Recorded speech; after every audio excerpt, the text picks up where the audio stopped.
was very striking to me that by that point in the war, the routine had evolved to such a degree that you kind of wondered who was really getting hurt on either side. I mean, it wasn't safe. I mean, there were guys wounded on the outpost just during my brief stay. They had lost a mechanic killed in an attack not that long before, but they really were very heavily fortified and battened down compared to what I would come to learn that outpost had looked like a few years earlier.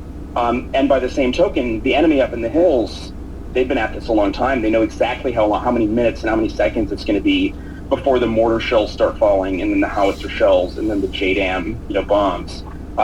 So you really got the sense that who was being hurt most at this point in the war was just the people who lived there, who happened to live near the U.S. outposts and would get caught in the crossfire. And you were there for some of these firefights, correct? Yeah, for sure. So what was it like for you as a journalist? I mean, it was fascinating. It was very different from, I'd become very accustomed to just sort of going out on patrols, walking around, driving around, and the real threat being IEDs. And so that was something I was pretty used to at that point. But yeah, I mean, just seeing the sheer amount of firepower that was being expended, it was a very different kind of fighting. And it was interesting. I mean, I was at like 22, I was older than a lot of the soldiers I would be, chatting with in the chow halls. We're going to take another quick break. We'll be right back with more Intelligence Matters. I'm Michael Morrell.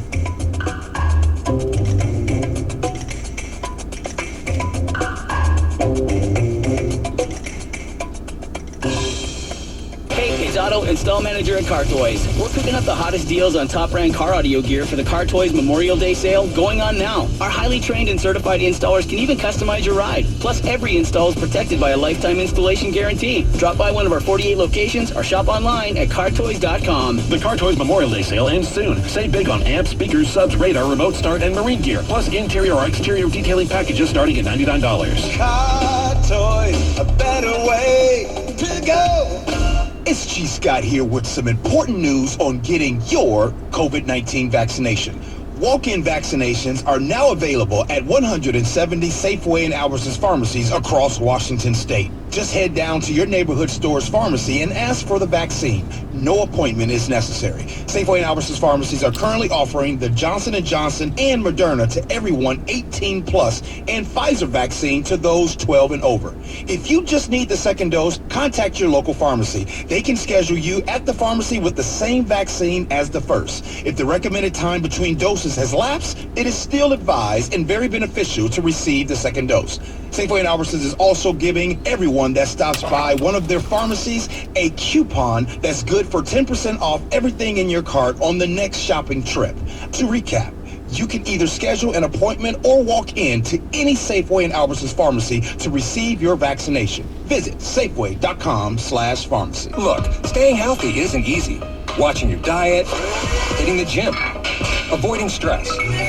But a good night's rest helps boost your overall health and wellness. And it couldn't be easier. The new Sleep Number 360 Smart Bed is the only bed that effortlessly adjusts and responds to both of you. The result? You wake up ready for anything. Proven quality sleep is life-changing sleep. Don't miss our weekend special. Save $1,000 on the new Sleep Number 360 Special Edition Smart Bed, Queen, now $17.99. Plus free premium delivery when you add a base. Ends Monday. To learn more, go to sleepnumber.com. If you're looking for a diamond engagement ring, then you gotta come to Shane Company. We're hearing from customers that it's slim pickings out there. Other jewelers just aren't able to offer a lot of options. They're trying to sell you lower quality or lab-grown diamonds, and it might be a month before you even get the ring. All right, so look, at Shane Company, because we pay cash at the source and work with partners we've had for generations, we have more diamonds to choose from than anywhere else. Always natural, always conflict-free. Our selection is amazing. Looking for a pear-shaped diamond? We've got those. Looking for a cushion cut? Got those too. Don't know what a cushion cut is? We can show you. Or maybe you want to go with the classic round. We've got them in stock in every price range. Don't just settle for any diamond. Visit us at the store or shop online where shipping is fast and free. Now you have a friend in the jewelry business, Shane Company. Open weekdays till 8, Saturday and Sunday till 5, and online at shaneco.com. Now, from the Cairo Radio News Center, streaming on the Cairo Radio app. Vaccine experts say it's pretty likely that we're going to need a COVID vaccine booster. But when? Researchers at the University of Washington are studying how long the current vaccines last and when we might need to go get that next boost. KIRO 7 TV's Allison Grande has the details. We can't allow immunity to wane or a new variant to emerge. Now that we have the technologies in hand, we can quickly respond to this and get ready. Deborah Fuller is a microbiologist studying vaccines at UW Medicine. She says so far, research shows strong immune responses at 6 months. She expects it could last up to a year or longer. With waning immunity, it's not like a cliff. It's not like it's just going to suddenly disappear tomorrow. It's a very slow, progressive thing. Researchers are looking at whether it's better to get a different kind of vaccine as a booster. Some homeless outreach groups say they're ready to quit working with the city of Seattle if the city forces them to help with homeless camp sweeps. Representatives from the Seattle Indian Health Board and the Chief Seattle Club spoke with KIRO 7 TV's Dee Dee Sun. One big concern, they say the city wants them to be part of encampment clearouts. Providing outreach on the day that the sweep would happen. For us, it's very important not to be connected to any coordinated sweeps of encampments. We don't want them to get mixed up and people see us coming down the street and think there's the cavalry coming to displace us and remove us, right? And so that's it. It's about trust. We can't break that trust with our community. And what's starting to feel like a return to normalcy, Billie Eilish has announced the stops of her Happier Than Ever tour. White shirt, now red, my blood, no sleep. The teen singer-songwriter will be performing at the Climate Pledge Arena in Seattle on March 25th, 2022. Her tour is going to kick off in February next year in New Orleans and then make its way to Europe in June. Tickets will be available starting next week. Checking in on your forecast, the fog will burn off and we'll have a lovely warm afternoon. It'll be sunny and highs in the low 70s. Right now it's 50 degrees in downtown Seattle. I'm Nicole Jennings. KIRO Radio News. Tell your smart speaker to play KIRO Radio here for what's next. So, how can I promote my new curbside pickup service? It's possible with Staples Connect. I need custom floor decals that'll get noticed, not just walked on. Also possible, Staples Connect can help your business grow with custom printed sales and marketing materials. And now get 15% off signs, posters, and decals when you spend $75 or more. Explore what's new at your local Staples store or staplesconnect.com. Staples Connect, the working and learning store. Ends 5/29. Visit staples.com/signage for details. Mr. Clean, Mr. Clean. So a friend told me about Mr. Clean Magic Eraser, and his exact words were, "It changed my life. I used to spend a ridiculous amount of time trying to remove tomato sauce from inside our microwave and soap scum off the bathtub. It's like seriously magic, and my secret weapon for cleaning the kitchen, bathroom, doors and walls, and even keeping my sneakers clean. Mr. Clean Magic Eraser. Greatest invention ever." Mr. Clean, Mr. Clean, Mr. Clean. Mr. Clean Magic Eraser, the unicorn of cleaning. From CBS News Radio, this is Intelligence Matters with former acting director of the CIA, Michael Morell. Welcome back to Intelligence Matters. I'm Michael Morell. We're talking with Wes Morgan, a military affairs journalist whose work has appeared in Politico, The Washington Post, The New York Times, and The Atlantic. By the way, if you missed any of today's show, you can listen to it as a podcast. Just search Intelligence Matters wherever you get your podcasts. So Wes, what did you do during these firefights? Did you go out? Did you stay inside?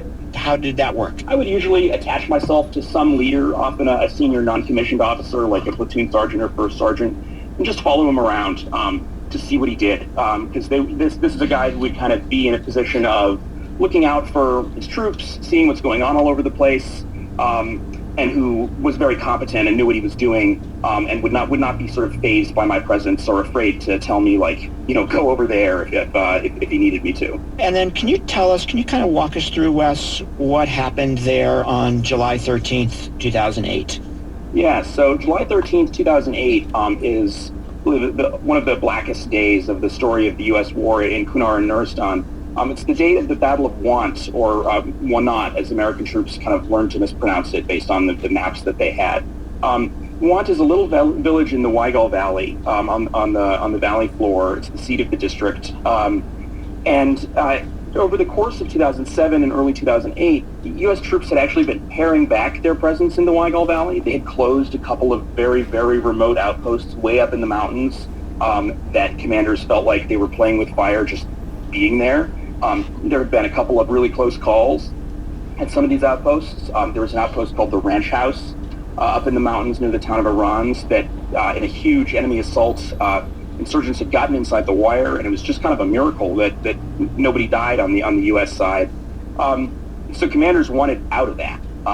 But they also didn't want to just abandon the Waigal Valley altogether and look like they were ceding the place to the Taliban.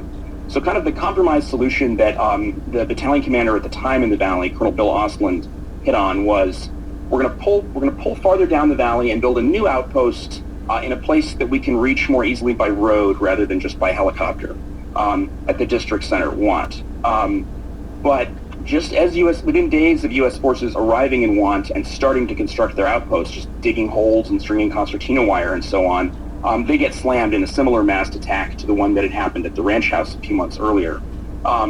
And it winds up being very bloody. 9 paratroopers are killed, 8 of them at this one little position, a little observation post just above the perimeter of the main outpost. And it prompts a lot of questions for the U.S. military in Afghanistan about what were these guys doing there. It prompts recriminations, multiple investigations. There are careers that are put on hold or, in some cases, effectively ended over this battle. But what the investigations never really got into was, why U.S. troops were in the Waigal Valley in the first place, why this unit had been in this position where it had to make this very difficult choice about how to withdraw. The investigations all focused on the minutia of the firefight and the days and weeks leading up to the firefight, and what decisions commanders had made during that period, without kind of going back to the unit previous or the unit before that, or the role the intelligence community had in kind of steering the military up into this valley.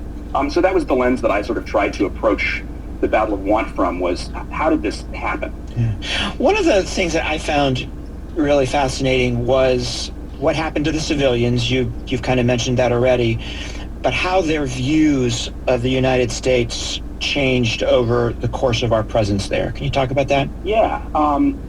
This was one of the most interesting things in the book, and I wasn't sure that I would be able to do it when I started, but I was very lucky with the help of some really good interpreters who knew the valley, who knew people from the valley, to be able to talk to a lot of Pesh residents and Waigal and Korengal residents about their experience of the U.S. military over the years. And one thing that I found was that there was a lot of optimism early on. When Americans showed up, people really were very hopeful about what they would bring, and they really gave a lot of leeway for mistakes. U.S. soldiers might shoot the wrong person by accident, detain the wrong person, and initially there was a lot of benefit of the doubt given. But over time, as more units rotated in and inevitably made the same mistakes over and over and over again, it accumulated. And so by the time you get to 2009, 2010, a new unit arriving in the valley is really burdened by not only the prospect of the mistakes that it may make in the course of this very difficult technical kind of fighting that they're up against, but also the mistakes of all the units that have come before, because they'll be living in an outpost next to a village where people remember the little girl who was killed by a short mortar round 2 years earlier, and they remember the 2 policemen who were killed by paratroopers who were anxious when a vehicle was coming toward them a year before that. And it just goes back and back and back, often much farther than the units themselves can appreciate. This is Intelligence Matters. We're talking with Wes Morgan about his new book, The Hardest Place, The American Military Adrift in Afghanistan's Pesh Valley. So Wes, I want to get you to talk about 2 things that you've already mentioned, but maybe get you to go into a little bit more detail. The first is the dynamic between counterterrorism and counterinsurgency. And the second is this theme that you keep on coming back to, that there's no learning that happens from unit to unit, right? And a repetition of mistakes. And I'm really interested in your sense of why was that the case? Why didn't we do a better job of learning from deployment to deployment? So if you get you to talk about those 2 things. Sure. So I think, as I mentioned earlier, what you see in the Pesh is that the war all begins with this narrow counterterrorism mission that the Joint Special Operations Command and the intelligence agencies are pursuing. They're trying to figure out where top terrorist leaders responsible for 9/11, particularly bin Laden and Zawahiri, where they have gone, trying to pick up their trail. But then as they fail to pick up that trail, the mission snowballs into something larger. As successive units come in, are not really aware of that narrower counterterrorism mission that brought their predecessors there, but find themselves just fighting local insurgents. But in Dapesh and Kunar, always local insurgents who have a little bit of an outside flavor. There are Al-Qaeda figures, in particular an Egyptian national named Abu Ikhlas, who are persistent figures in the war. They're essentially Al-Qaeda battlefield advisors to the local insurgents. And their presence, because Al-Qaeda figures were so few and far between on the Afghan side of the border where the military was responsible for fighting, Al-Qaeda figures like Abu Ikhlas really become like bright flashing lights for the military counterterrorism apparatus. So the whole time that these infantry units are out there fighting this war of counterinsurgency, you also have the intelligence agencies and the special operations guys maintaining a persistent interest in the place, periodically coming in and doing night raids and so on, trying to grab or kill these high-level figures that they're interested in. And often you'll see these counterterrorism and counterinsurgency missions really in conflict with one another. You'll see, the effects of a JSOC night raid where SEALs or Rangers come in and kill a bunch of people in the night. Even if they get their guy, they're killing a lot of people in a local community, and the infantry platoon that lives there has to deal with the mess in the morning. And that's a common story throughout the war in Afghanistan. But it was really, you see it a lot in Dapesh. But then in other places, you see the counterinsurgency and counterterrorism missions meshing with each other in some surprising ways. I didn't understand when I started that in 2006, when the 10th Mountain Division really took this big, ambitious plunge into Kunar and Nuristan and built a lot of the outposts, especially the most remote outposts in the deepest valleys, they were kind of being encouraged by the intelligence community, which was saying, look, you guys are going to be doing counterinsurgency somewhere in eastern Afghanistan. You might as well do it in these two provinces because we have ambitions of, we have gaps in our intelligence collection across the border from these provinces, and the more outposts you build, the more access to sources we'll have. And there was this hope that counterinsurgency would improve counterterrorism and would help pick up bin Laden's trail again. And it didn't really work out that way for a variety of reasons. But that really is part of the genesis of this outpost strategy in Kunar and Nuristan. Is there was this kind of hidden role of the intelligence agencies encouraging the military to go up there. And then again later you see, once the military has kind of doubled down on the counterinsurgency and nation building in 2009 or so, you see the Joint Special Operations Command try to iron out these kinks, try to iron out the ways that it's really making the counterinsurgency mission more difficult with its raids, and instead bend its organization to collaborate more, to kind of hit the types of targets that the infantry want hit, rather than just somebody they've never heard of way up in a side valley. We still have more to discuss with Wes, and we'll be right back with our final segment. This is Intelligence Matters. I'm Michael Morrell.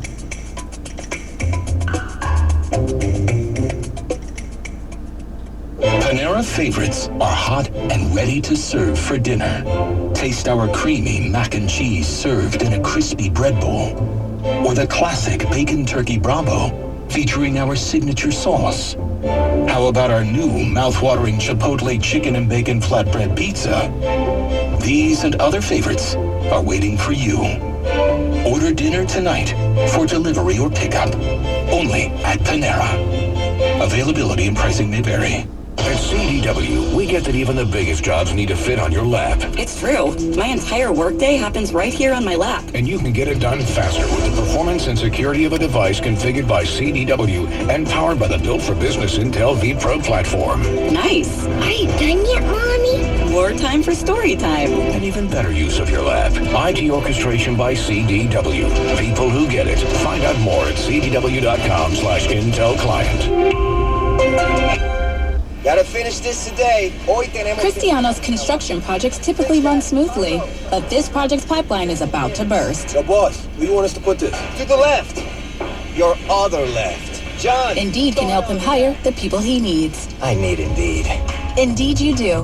When you sponsor a job, you immediately get your short list of quality candidates whose resumes on Indeed match your job criteria.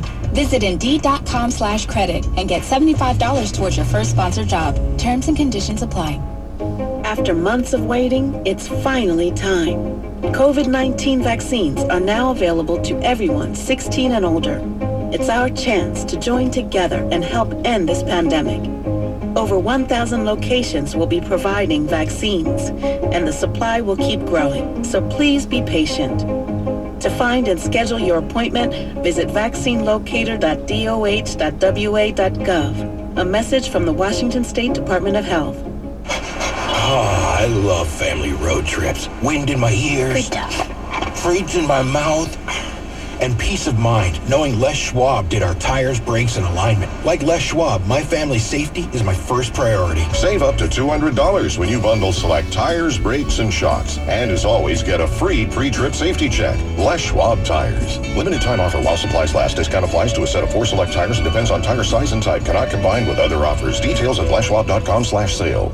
How do you know your finances and investments right now in this economy are positioned for a successful retirement? Well, you can join me at Zach Abraham's Know Your Risk Virtual Roadshow this Thursday, right after my show. Zach, now's the time for everyone to take a hard look at their investment strategy. Dory, there could not be a more prescient time. I'll answer all the big questions on investors' minds because I can promise you if you're incorporating some of the long-running investment strategies in today's markets, like a basic 60-40 stock bond portfolio, you're taking a serious gamble, and now is not the time to be gambling your retirement. Learn all about Zach's retirement planning and investment strategies at his Know Your Risk Virtual Roadshow this Thursday. I'll be there too, right after my show at 3 o'clock. Space is limited for this free live webinar. Make your reservation now at knowyourriskradio.com. That's knowyourriskradio.com. Investment advice cannot be given without a client service agreement where the firm is licensed to conduct business. Borough Capital is a DBA of Clear Creek Financial Management, a registered investment advisor. This is Intelligence Matters with former acting director of the CIA, Michael Morell. We're back with more Intelligence Matters. I'm Michael Morell. Our guest is Wes Morgan, military affairs journalist and author of a really amazing new book on Afghanistan called The Hardest Place. Go ahead, Wes. Yeah, thanks, Michael. I think I'm going to just address your next question, which is about institutional learning. Which really was one of the weak points that you see. And again, I think this is something that's common throughout Afghanistan. Depeche merely illustrates it. But it illustrates it vividly because U.S. forces were there for so long. In other parts of the country,